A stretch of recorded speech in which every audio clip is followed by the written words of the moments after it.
gonna make a whole video about fandom meta, and it's gonna be scripted and structured, and it's gonna be like multiple parts, etc, whatever. Let's just take like 10 minutes to actually talk about fandom meta and what it is and what you're trying to get out of it, because that is true fandom meta fashion, just going for it. Now, fandom meta is more than just a fandom's meta, okay? Let's specify. So fandom meta is looking at fandom culture as a whole and examining it. Things that would fall under fandom meta are like academic work, journalism, people who write meta essays on Tumblr or LiveJournal on Twitter, etc, Reddit, and just anyone who analyzes fandom. So video essays can also fall under this. So fandom meta, how I'm talking about it, is analyzing fandom. There are things like fandom meta, which is the same word, but it means like that fandom's meta, right? So if you were in the Avatar: The Last Airbender fandom and you were analyzing, how airbending works, that would be their fandom meta. What I'm talking about is meta-analysis of fandom spaces. So that would be something like analyzing the rebirth of the fandom after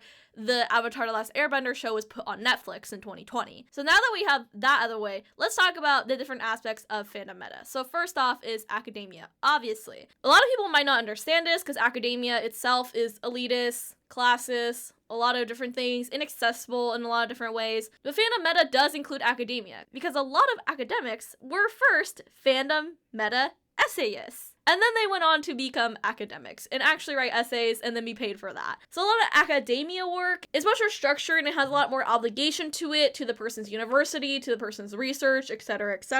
But kind of offshooting from that, another part of fandom meta is the meta essays. Meta essays, you can find a lot of them on Tumblr, a lot of them on LiveJournal, Reddit, Twitter, not so much on Instagram and TikTok. Well, you can find them on TikTok, but that's video essays. That's a different offshoot. We'll talk about that later.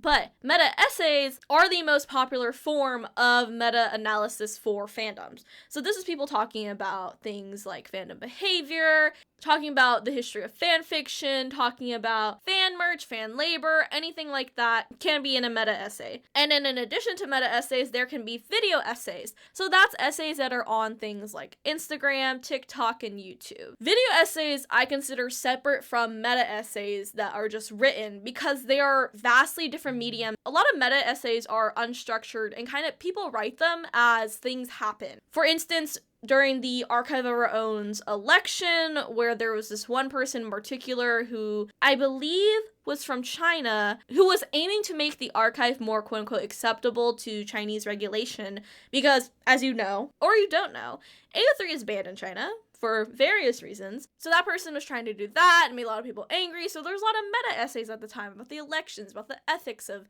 the person, about the implications of that person if they were to be elected, etc. So that's what meta essays can be about, essentially. It's essentially, think of it, if you need to, as a very long Twitter thread where someone's just continuously writing their thoughts and then they post it and share it with people. It's not super duper formal. Meanwhile, video essays are more formal. They're more structured. People usually script them, they edit, they reflect on them, and then when they release them, they're usually something that's separate from present conversation. So someone might make a video essay that is about current things going on, but there will be a time delay because they need to invest all this time and labor into making the actual video essay before they can directly address something. In addition to those things, fandom meta also includes journalism. So if you see articles about fandom, analyzing different things in fandoms, so something like that would be considered underneath the umbrella of fandom meta. There's also people who write blog posts about fandom, even though that's not traditional journalism, since they write a blog post, especially if it's on their own independent blog, and if it's not on a social media website within the community, or within a fandom space, there to like make conversation with the community, and instead it's like its own independent thing, like just on a blog website, I would also consider that under kind of like journalism, or just article writing in general, and then that is also under fandom meta. So all those things can be considered fandom meta, because fandom meta essentially is just analyzing fandom from kind of the perspective of looking at fandom. And you look at fandom both as a community member and kind of like from a larger perspective as well. So when people have conversations about different countries and the fandom culture in different countries, so analyzing things like the difference between danmei in China versus yaoi in Japan, and the differences between manhwa in Korea versus manga in Japan, or understanding the differences between American fandom culture and Japanese fandom culture, or understanding how cultural differences might help us understand how fans interact with the things they're interested in. For instance, fans in Japan, when they go to concerts, they don't scream or say anything. Like, it's a very calm type of concert going experience because that's just how the culture of their concert is.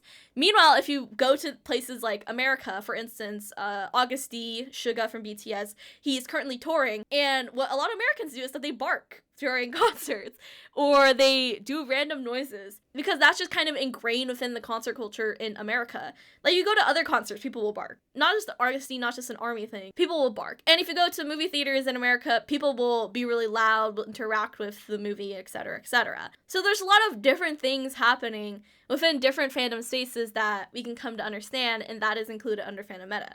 So fandom meta, essentially just meta-analysis of fandoms as a whole. That's what I do. That's what I consider what I do. Even though I'm now in university and I have the capacity to do like academia for it, I don't know if I'm going to pursue that. Like, even if I do academia or journalism for fandom, I would still consider myself a fandom meta person. There's no traditional word for it. For a while, people were trying to do like fandom meta or like I've always tried to think of a term for it, but really it's just anyone involved in fandom who likes to analyze fandom from kind of a larger perspective. That is fandom meta. Okay, that's it. Cool. Glad you understand now. Okay, have a good day. And as always, thank you for watching this video. Have a good day, and as always, please remember to stay thoughtful.